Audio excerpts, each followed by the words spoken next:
அரண்சை நேயர்களுக்கு வணக்கம். நான் மதநெறி உலகன். இன்று நமது சிறப்பு விருந்தினர் ஆய்வாளர் கிருஷ்ணவேல் அவர்கள். நிறைய விஷயங்கள் விவாதிக்க இருக்கிறோம். அவரை வரவேற்கலாம். வணக்கம் தலா. வணக்கம். நடிகர் ராஜேஷ் அவர்களுடைய மரணம் நேற்று இறந்தாரு, இன்னைக்கு தான் நடக்கும். பல நண்பர்கள் அவருடைய கருத்துக்களை சொல்லியிருந்தாங்க. ரஜினிகாந்த், சேகர் போன்றவர்கள்லாம் அவரை பத்தி சொல்றாங்க. நல்ல திரகாத்திரமா இருந்தார், ஆரோக்கியமா இருந்தாரு, 74 வயசுலாம் ஒரு வயசா அப்படின்லாம் பேசுறாங்க. அவரை பற்றி நன்மதிப்பும் பலருக்கும் இருக்குது. நல்ல அறிவாளி, நல்ல படிப்பாளி, சினிமா இண்டஸ்ட்ரியில ஓரளவுக்கு வாசிப்பு பழக்கம் உள்ளவர்கள் யாரும் கிடையாது. அந்த அளவுக்கு அதில் அப்படி இப்படிலாம் நிறைய பாசிட்டிவாகவும் சொல்றாங்க. அப்போ இன்னொரு பக்கம் என்ன விமர்சனம் வருது அப்படின்னா, அவர் மூட நம்பிக்கைகள் எல்லாம் பிரச்சாரம் பண்ணாரு, சித்த மருத்துவத்துக்கு அதீத முக்கியத்துவம் கொடுத்தாரு, சூடோ சயின்ஸ் எல்லாம் பிரச்சாரம் பண்ணிட்டு இருந்தாரு. இப்படியான விமர்சனங்களும் வருது. இறந்தவரை விமர்சிக்கலாமா அப்படிங்கிற ஒரு கேள்வியும் சேர்ந்து வருது. உங்களுடைய பார்வை? நீங்க அந்த இறந்தவரை விமர்சிக்கலாமா அப்படின்னு ஒரு கேள்வி கேட்டீங்க.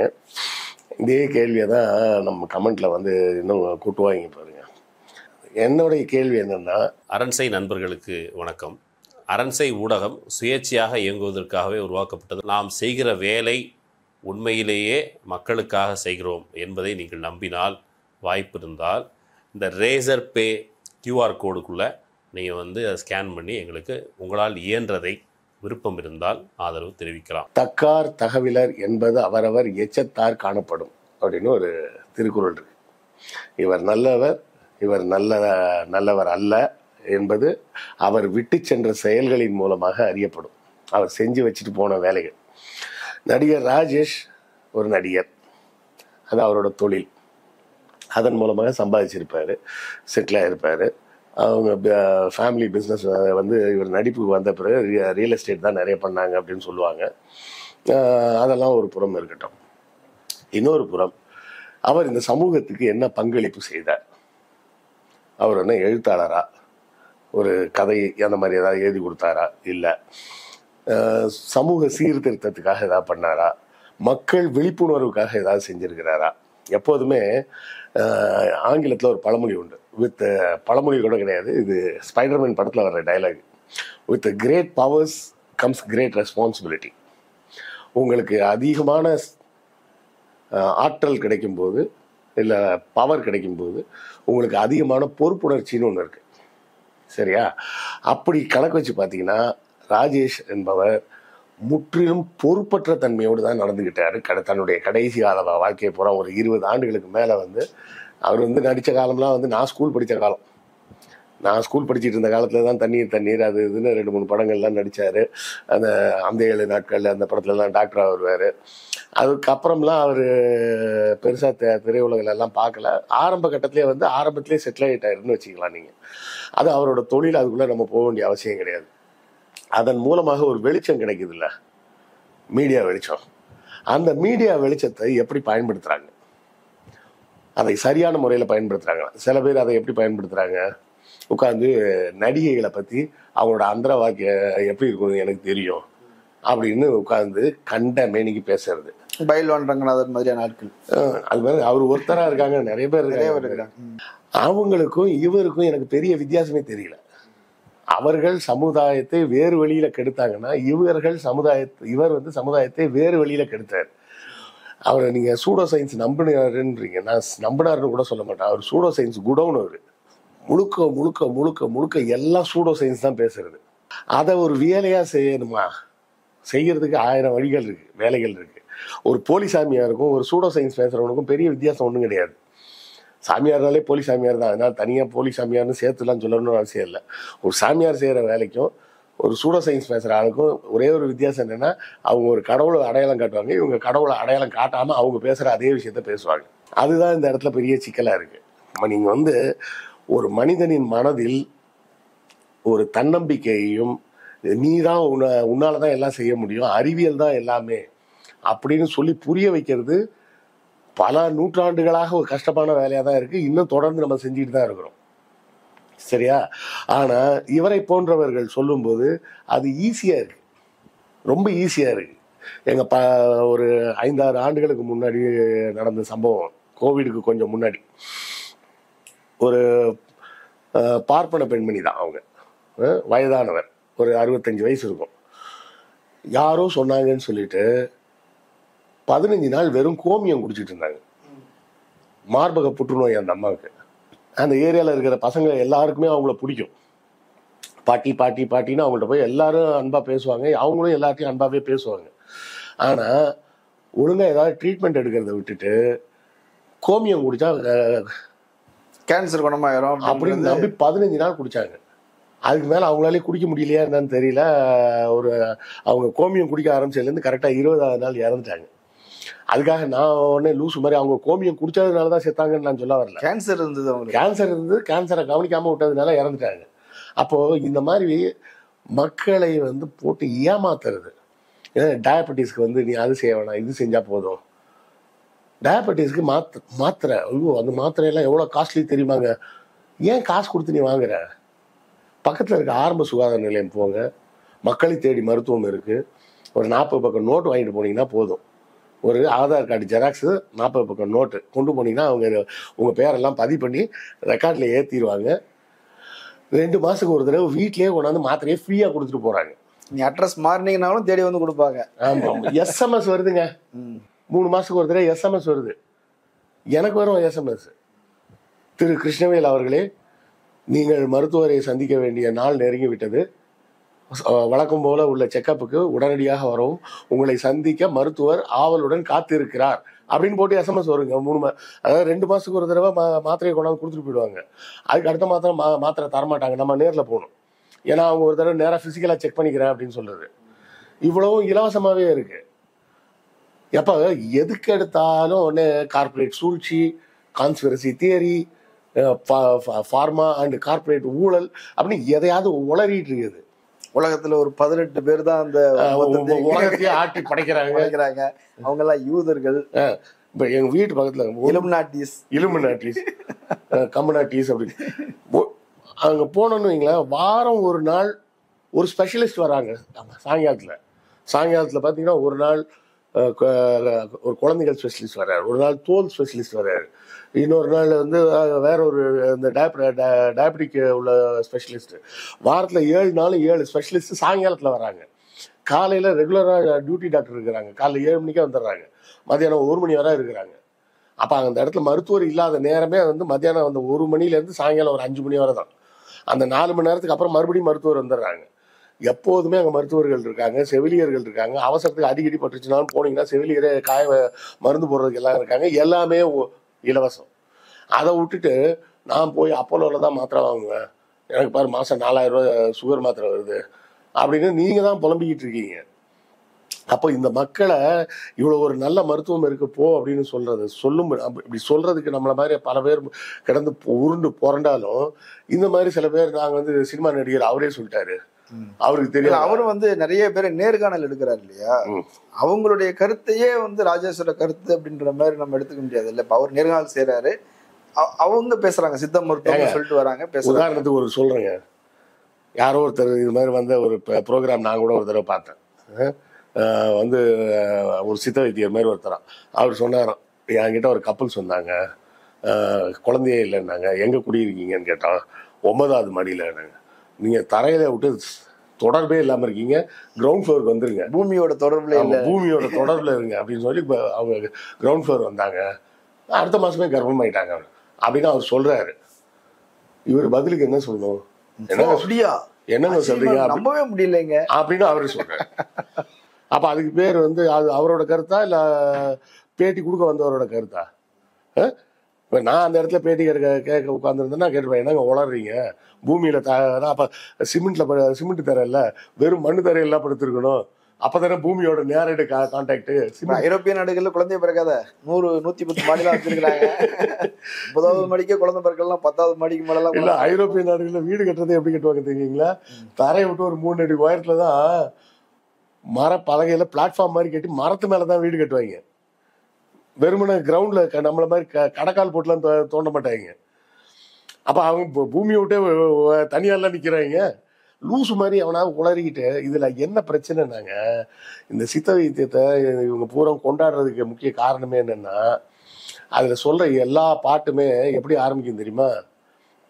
சிவன் நந்திக்கு அருளி, நந்தி அகத்தியனுக்கு அருளி, அகத்தியன் போகனுக்கு அருளி, போகன் எனக்கு அருளிய மருத்துவ முறை இது அப்படின்னு தான் அந்த பாட்டே ஆரம்பிக்கும்.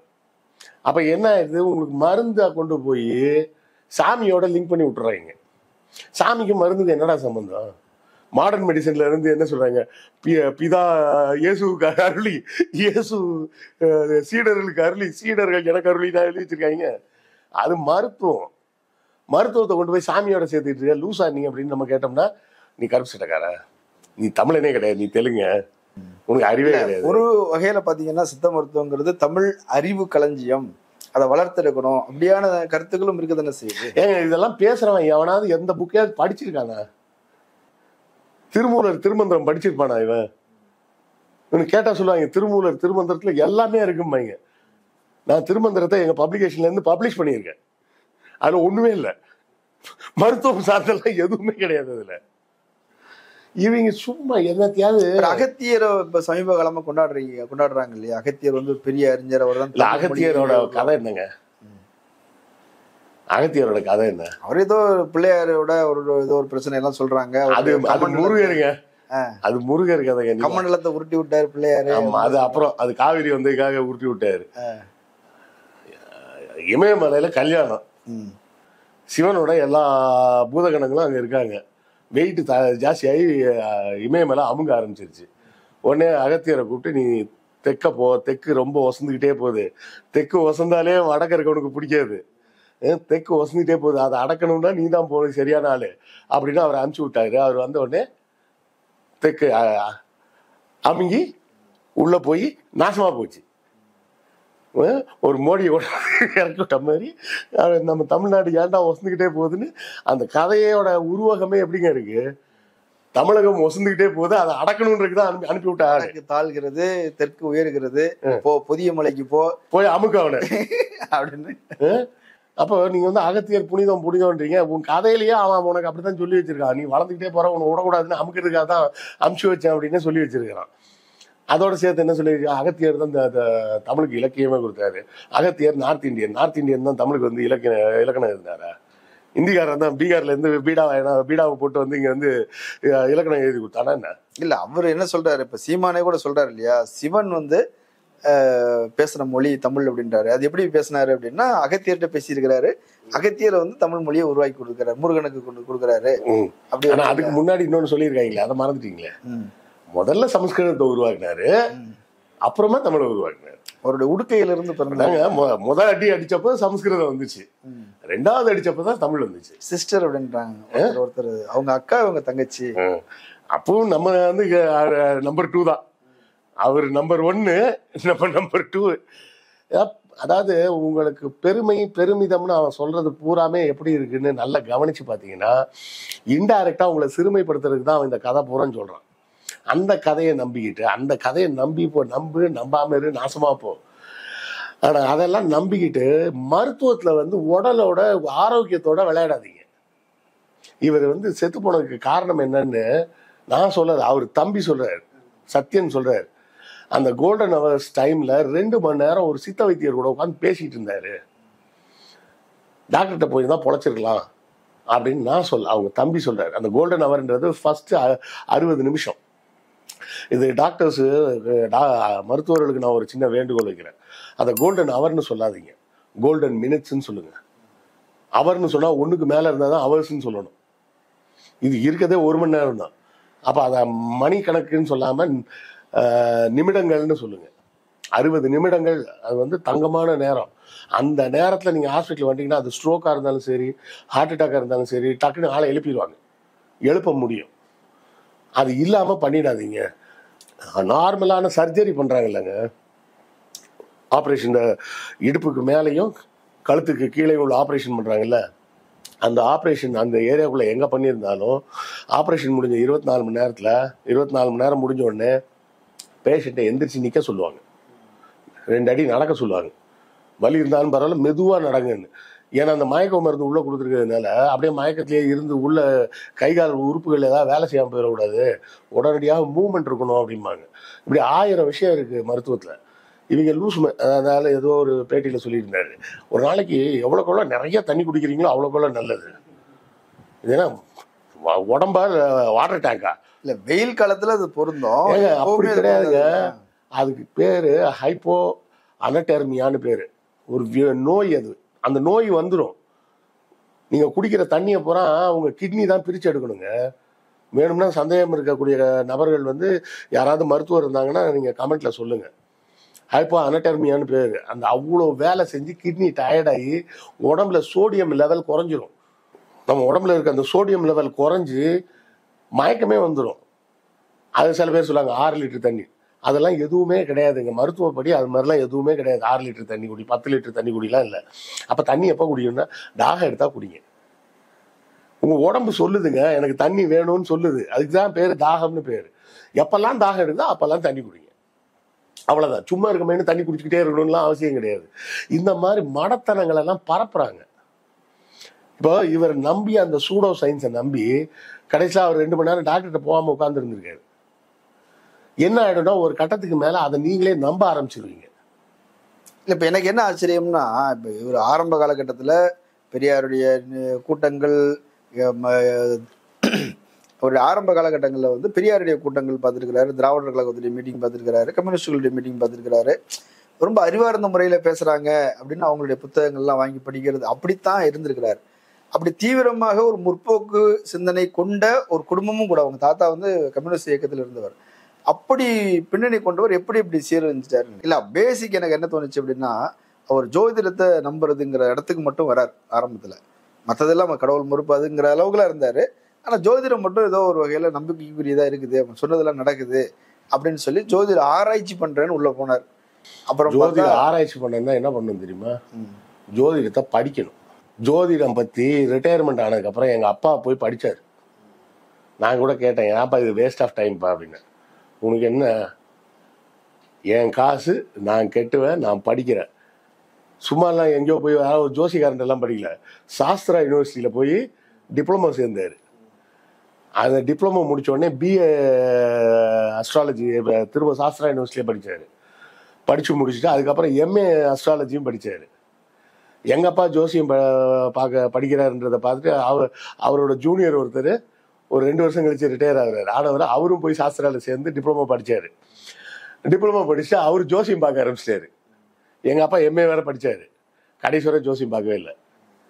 எங்கள் அம்மா திட்டிகிட்டே இருப்பாங்க, அவரு பாருங்க ஜோசியம்லாம் பார்த்து எவ்வளோ சம்பாதிக்கிறாரு அப்படின்னாங்க. நம்ம போப்பா அப்படின்ட்டார் எங்கள் அப்பா. ஏன் நான் கேட்டேன், சரி பார்த்தீங்களே, சரி அதை செய்ய வேண்டியது என்ன? அப்போ அம்மா கேட்குற மாதிரி ஒரு வேலையாகவே என்ன, அது கரெக்டாக இருந்தால் தான் செஞ்சுட்டு பண்ணடா அப்படின்னாரு. ஏன்பா சொல்கிறீங்க? அவங்க ஒரு கணக்கு சொல்லி கொடுத்தாங்க, ஒரு பாடம் சொல்லி ஒரு ஃபார்முலா போட்டு இப்படி இப்படி போட்டிங்கன்னா இதுதான் ரிசல்ட்டுன்னாங்க. நான் எம்ஏ வேற படிச்சிட்டேன். வெளியாள்லாம் வேணாண்டா, நம்ம வீட்டில் இருக்கிற 5 பேருக்கு நம்ம அந்த கணக்கெல்லாம் போட்டு பார்த்தா கூட ஒன்று கூட கரெக்டாக வரல, 1% கூட கரெக்டாக வரல. அதில் இருக்க கணக்குப்படி பார்த்தா நீ வந்து சயின்டிஸ்டாக வரணும்னு போட்டிருக்கு. நீ இப்போ பிஎஸ்சியோட படிப்பை விட்ட. உன் தங்கச்சியை பார்த்தா அவளுக்கு படிப்பே வராது. என் தங்கச்சி ஜாதகப்படி என்ன சொல்லுதா, அவளுக்கு படிப்பே வராது, அவள் ஏதாவது கலைத்துறையில் தான் ஈடுபடுவான்னு வருது. ஆனால் என் தங்கச்சி தான் படிச்சிருக்கிறது என்னதான் எம்ஃபில் கெமிஸ்ட்ரி. சரியா? நான் கவர்மெண்ட் வேலைக்கு போவேன்னு சொன்னாங்க. அவரோட ஜாதகத்தையே ஃபுல்லாக பார்த்துட்டு நான் டாக்டர் மாதிரி மருத்துவத்துறையில் தான் வேலை பார்ப்பேன்னு வருதுடா. நான் மருத்துவத்துக்கு எனக்கு என்னடா சம்பந்தம்? உங்க அம்மா ஜாதகத்தை எடுத்து பார்த்தா அரசியல் தலைவராக வருவாங்கன்னு போட்டிருக்கு. ஆக மொத்தத்தில் இந்த 5 பேருக்குள்ள ஜாதகமே அவங்க சொல்ற ஜோசியத்தில் சொல்ற கணக்குப்படி ஒழுங்காக அப்படியே இம்மி பெசகாம கணக்கு போட்டு பார்த்தோம்னா ஒருத்தர் ஜாதகத்துக்கு கூட சரியா வரல. எம்ஏ வரைக்கும் படிச்சுதான் ரிசல்ட். ஆமா, நான் வேற எவனாவது ஏன்னு சொல்லணும். நானே படிச்சிடறேன்னு தான் உட்காந்து படித்தேன். அவர் எத்தனை வருஷம் படிச்சிருக்காரு தெரியுங்களா? 6 வருஷம் படிச்சாரு. டிப்ளமோ 1 வருஷம், 3 வருஷம் டிகிரி, அப்புறம் 2 வருஷம் எம்ஏ. 6 வருஷம் படிச்சு ஒரு நாள் கூட அவர் ஜோசியம் பார்க்கவே இல்லை. நிறைய பேர் வந்து கேட்பாங்க, இல்லை எனக்கு நான் பார்க்கறது இல்லை அப்படின்றாரு. அதுக்காகவே வேற திட்டிட்டுலாம் வேற போவாங்க, அவர் பெரிய லாடு ஜோசியம்லாம் படிக்கிறாரு, நமக்கெல்லாம் பார்த்து சொல்ல மாட்டாராம் அப்படின்னு தெருக்குள்ள வேற திட்டிட்டு இருப்பாங்களாம். ஸோ அதுக்கப்புறமே எங்கள் அம்மா சொல்ல ஆரம்பிச்சாங்க, அவங்க ஜோசியம் படிக்கிறதே விட்டாங்க அப்படின்னு. இது எதுக்கு சொல்ல வரேன்னா, ஜோசியன்றதே வந்து ஃப்ராட். அது அப்படி மொத்தமா நிராகரிக்க முடியாது. இல்லை, இப்போ பலர் என்ன சொல்றாங்கன்னா, பலர் என்ன சொல்றாங்க அப்படின்னா, சில ஜோசியர் சொல்றது சரியா வரலைங்க, ஆனால் சில இந்த ஜோசியர் நல்ல ஜோசியருங்க, இவர் தான் என் பொண்ணுக்கு வந்து கல்யாணம் கணிச்சு கொடுத்தாரு, நடந்துருச்சு, சொன்ன மாதிரி நடந்துச்சு, இப்போ கல்யாணமே நடக்காம இருந்தது அவர் சொன்னார், பழிச்சிருச்சு. இவர் தான் இந்த படிப்பு படிக்க சொன்னாரு அப்படின்னு சில விஷயங்கள் நடந்ததுன்னு சொல்றாங்க. நான் திருச்சியில் இருந்தப்போ அங்கே நாடி ஜோசியம் ரொம்ப ஃபேமஸ். ஃபர்ஸ்ட் டைம் நான் போய் பார்க்குறேன். நான் திருச்சியில் இருந்தது 2 டைம் இருந்திருக்கேன். முதல்ல 90களோட ஆரம்பத்தில் ஒரு தடவை இருந்திருக்கேன், அப்புறம் 97 கிட்ட ஒரு தடவை இருந்திருக்கேன். அந்த காலகட்டம்லாம் நான் கொஞ்சம் பக்தியில் இருந்த காலம். அப்போ நான் அந்த நாடி ஜோசியம் போய் பார்ப்போன்னு முதல்ல திருச்சியில் அந்த பிஷப் ஈபர் காலேஜ் பக்கத்தில் ஒரு இடம், அங்கே போய் பார்க்குறேன். போய் எல்லாம் கொடுத்தோம், கைரேகை வச்சோம், உட்காருங்கன்னாங்க. டோக்கன் நம்பர் சொல்லி கூப்பிட்டாங்க. உள்ளே போனோடனே வச்சு உட்காந்து ஒவ்வொரு பாட்டாக பாடி காமிச்சு இது மாதிரியா அது மாதிரியான யோசிச்சு கேட்டுக்கிட்டே இருந்தாங்க. கொஞ்ச நேரம் கழிச்சு கடகடன்னு ஒரு நோட்டை எடுத்து எழுதிட்டாங்க. உங்கள் பேர் கிருஷ்ணவேல், உங்கள் அப்பா பேர் சங்கரன், உங்கள் அம்மா பேர் பாசம்மாள். பாசம்மாள்லாம் இல்லை, எங்கள் அம்மா பேர் செல்லம்மாள். அதை வந்து அவங்க மாற்றி எழுதுறாங்களாம், பாசம்மாள்.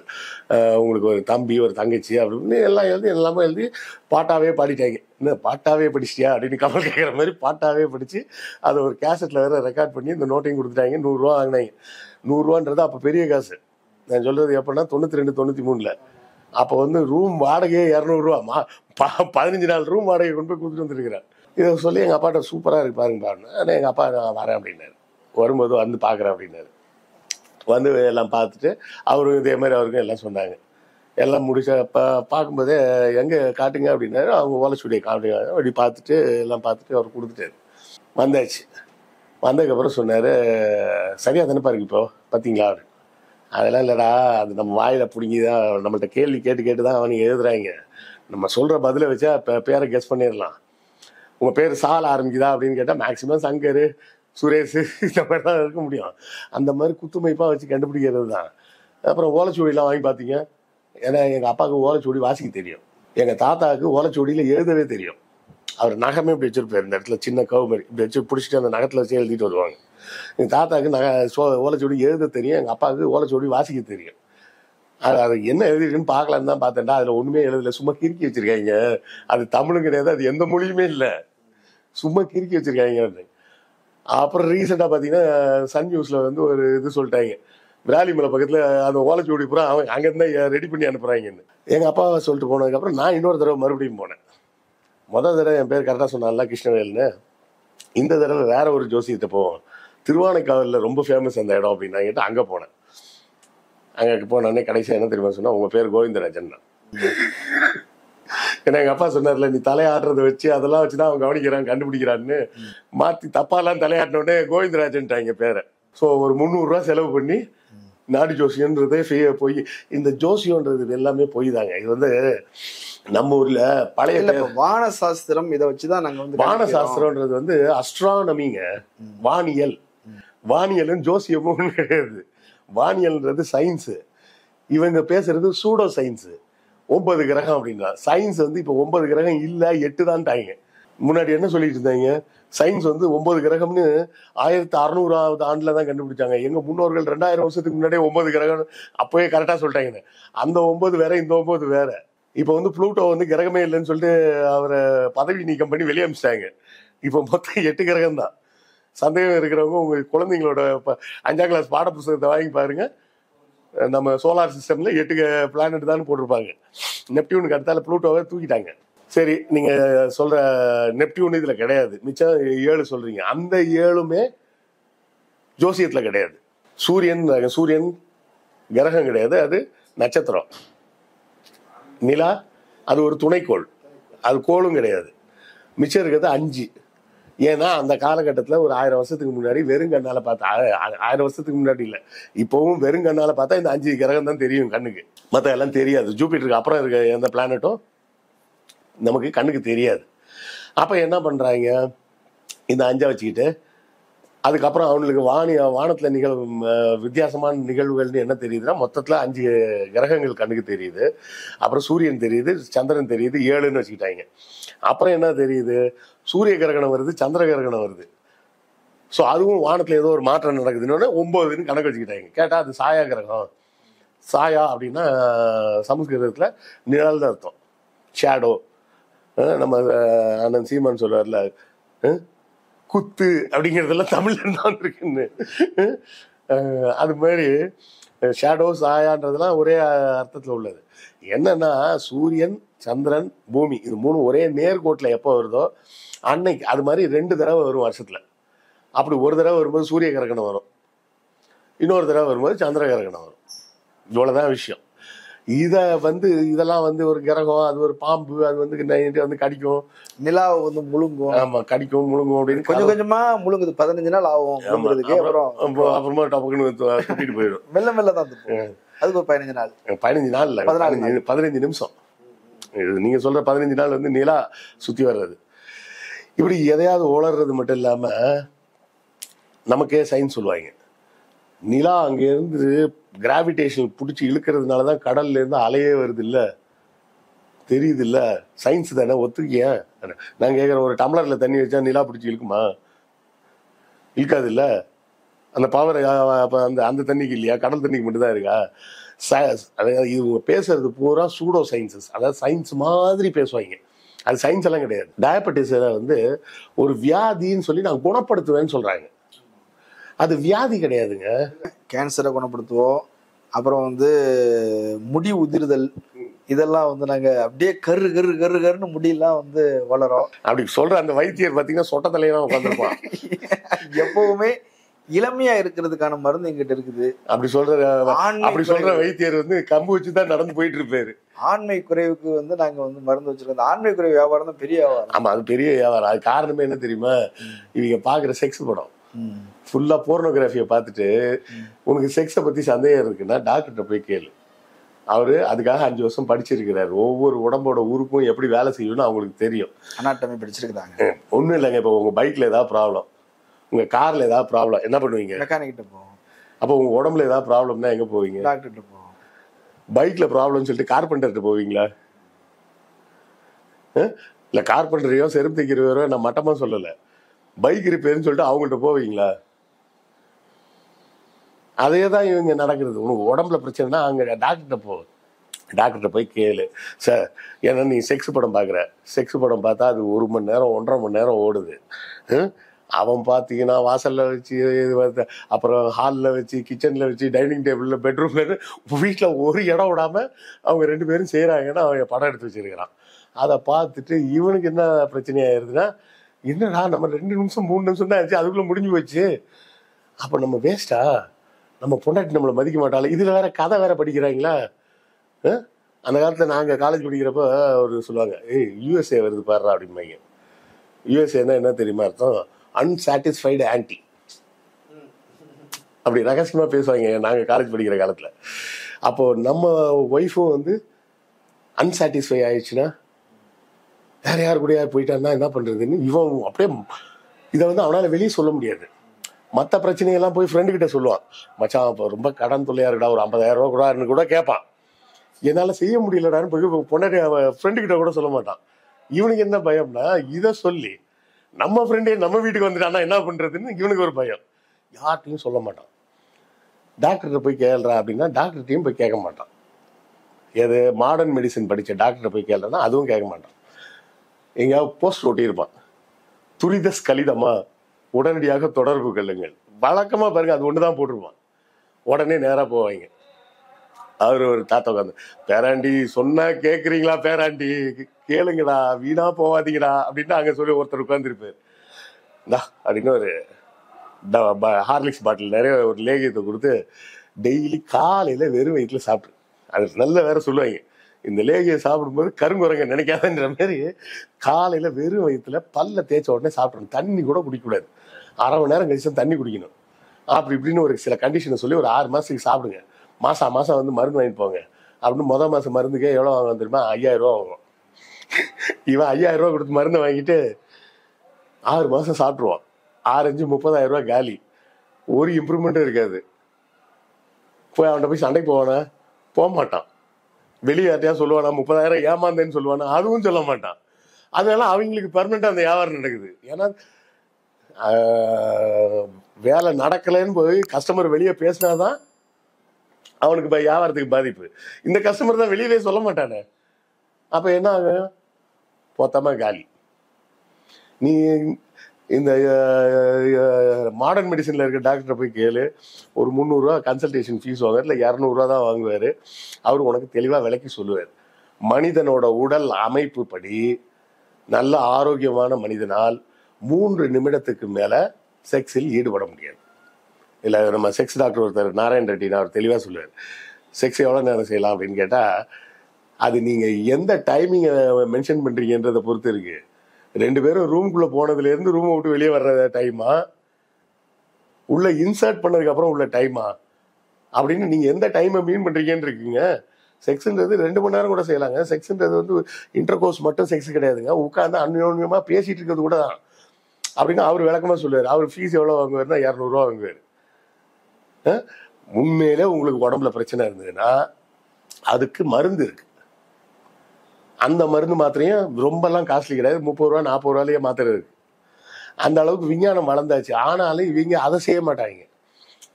இப்போ வேற வந்துடுவாங்க, இவரு உலகத்தில் இருக்க எல்லா செக்ஸ் டாக்டரையும் இவர் பார்த்துட்டாரு, அவனுக்கு ஒன்றுமே எந்திரிக்காதுன்றவாங்க. அது சொல்லிட்டு போகிறாங்க லூசு பயில. அதாவது என்னென்னா, நம்ம ஊரில் இது ஒரு பெரிய டாப்புங்க. செக்ஸை பற்றி பேசக்கூடாது, இதை பற்றி பேசக்கூடாது, அதை பற்றி பேசக்கூடாது. இப்போ நீங்கள் சொன்ன மாதிரி செத்து போனவங்களை பற்றி பேசக்கூடாது. அப்போ எதைத்தான் பற்றி பேசுறது? எதை பற்றியுமே பேசக்கூடாது. எல்லாத்தையும் பேசி தானே நாகரிகம் வளர்ந்தது. பேசி தானே விஞ்ஞானமே கலந்துரையாடலில் வளர்ந்தது தான். ஆமாம். ஒரு விஞ்ஞானி ஒன்று கண்டுபிடிப்பாரு, அவர் இன்னொருத்தர் சொல்லுவார், இவர் கண்டுபிடிச்சது சரிதானா இல்லையானா அவர் சொல்லுவார். இப்படியே தொடர்ந்து ஆராய்ச்சிகள் மூலமாக தான் விவாதங்கள். இன்னைக்கு வந்து உலகம் முழுக்க ஆர்கனைஸ் பண்றாங்க அறிவியல. ஆமா, நீ ஒண்ணு கண்டுபிடிக்கிறியா? பியர் ரிவ்யூனே ஒண்ணு இருக்கு. நான் ஒண்ணு கண்டுபிடிச்சிட்டேன் அப்படின்னு சொன்னா அதை உடனே எல்லாம் ஏத்துக்க மாட்டாங்க.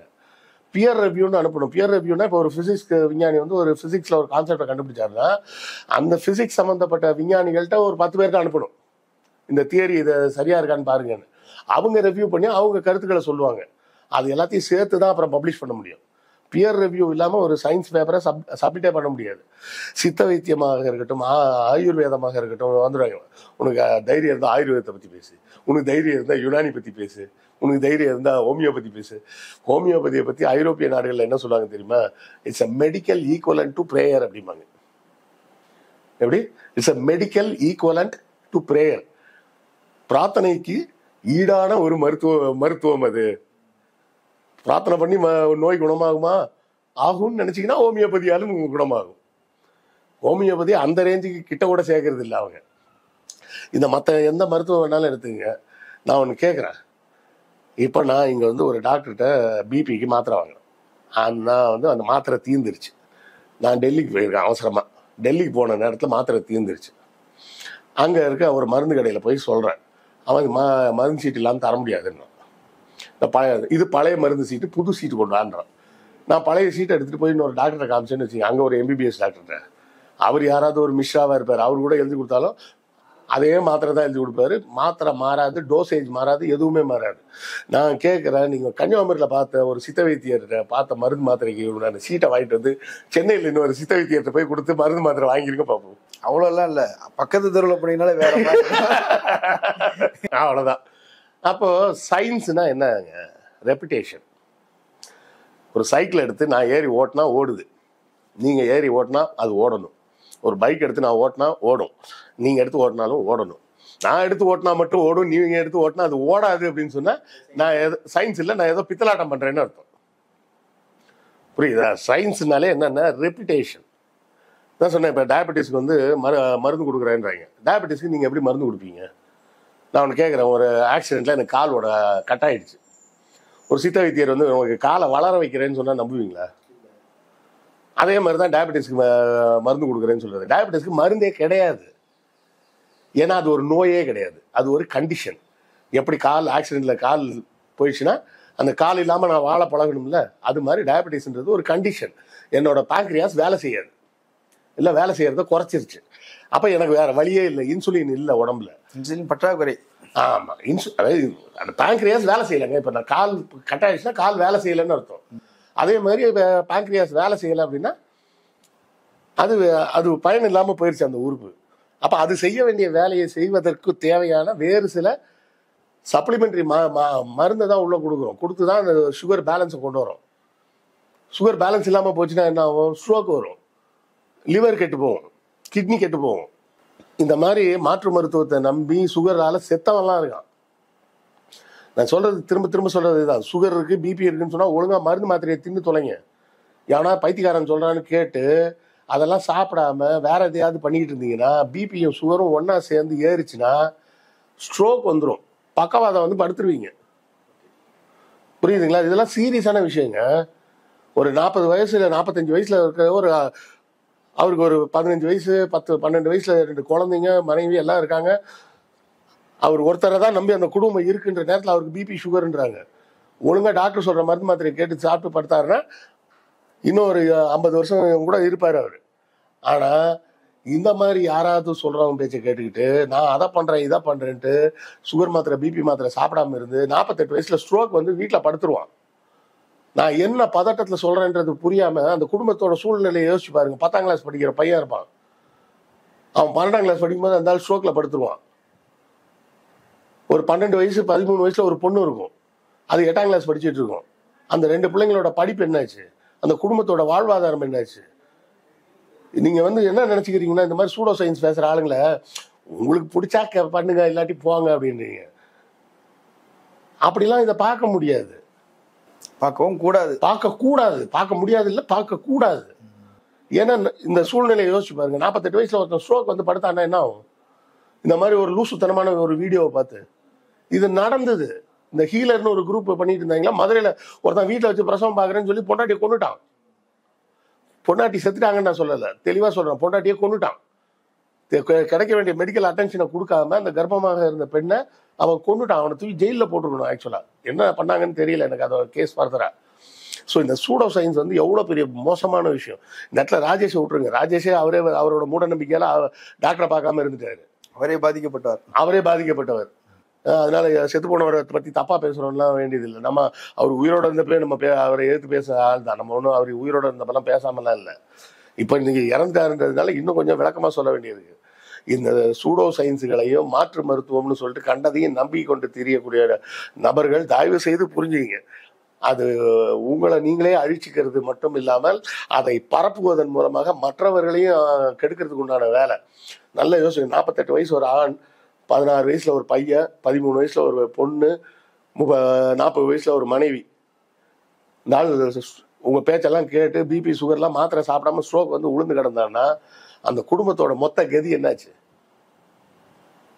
நீங்க பரப்புறவன் ஈஸியா சும்மா பேசிட்டு போயிடுவீங்க. உனக்கு என்னடா தெரியும், உனக்கு அகத்தியரை தெரியுமா, சிவபெருமன்ட்ட ஃபோன் போட்டு தரேன் பேசுறியா அப்படின்னு. ஆனா அந்த அதை நம்பி பாதிக்கப்பட்டவன் அவன் லைஃப் யோசிச்சு பாருங்க. மதுரையில் ஒருத்தன் எவனோ சொன்னான்னு நம்பி பொண்டாட்டி இழந்து, பிறக்க வேண்டிய குழந்தைய இழந்து, தன்னுடைய வாழ்க்கையை இழந்து ஜெயிலுக்கு போய் எதனால் நடந்தது? இந்த மாதிரி முட்டாள்தனமான வீடியோக்களால அந்த 3 பேர் லைஃப் போச்சா? பிறந்திருக்க வேண்டிய குழந்தைய பிறக்காமையே செத்து போச்சு. கர்ப்பமா இருந்த அந்த பெண்மணி செத்து போனாங்க. இந்த 3 பேரோட லைஃப் எப்படி நாசமா போச்சு? இந்த மாதிரி நாசமா போன வீடியோக்களால நாசமா போச்சு. எதா இருந்தாலும் தயவு செய்து மருத்துவரை போய் பாருங்க. ஓகே, நிறைய கருத்துக்களை சொல்லியிருக்கீங்க. மக்கள் அதை பரிசீலிக்கட்டும். கலந்து கொண்டு கருத்துக்களை பகிர்ந்தமைக்கு நன்றி. நன்றி. நேரிலே மற்றொரு விருந்தினோடு மீண்டும் சந்திக்கலாம். நன்றி.